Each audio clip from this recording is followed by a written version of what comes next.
Bible विषय रे किछि जानिबा कथा। नंबर 1, बाइबल लिखिबाकू 1600 वर्ष लागिथिला ओ ଏହା 40 जन लेखकों द्वारा लिखित। नंबर 2, बाइबल रे सर्वमोट 66 पुस्तक अच्छी, तन्मध्यरु 39 पुरातन नियम रे और 27 नूतन नियम रे अच्छी।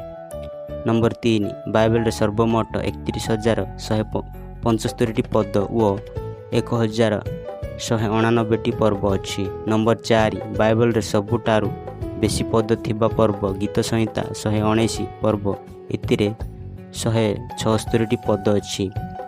नंबर 5, बाइबल रे सबुठारु कम पद थिबा पर्व गीत संहिता 117 पर्व, एतिरे 2 पद अच्छी। नंबर 6, बाइबल रे सबुठारु बड़ पद दानिएल 5 अध्याय 23 पद और सबुठारु सान पद जहन 11 अध्याय 35 पद। नंबर 7, बाइबल रे थिबा सबुठारु बड़ नाम जिसाय 8 अध्याय 1 पदरे अच्छी, मेहर सालल हास पस। नंबर 8, बाइबल रो मध्य पद हेउची गीत संहिता 108 8 पद।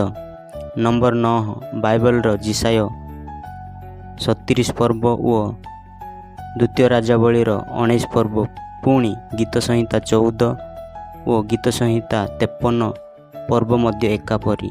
नंबर 10, बाइबल रो एस्टर पुस्तक रे सदाप्रभु शब्द थरे मध्य लिखित होई नाही।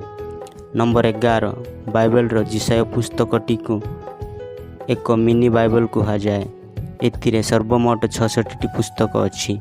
नंबर 12, बाइबल रो प्रथम भाववाणी हेउची आदि पुस्तक 3 अध्याय 15 पद और शेष भाववाणी हेउची प्रकाशित 22 अध्याय 20 पद।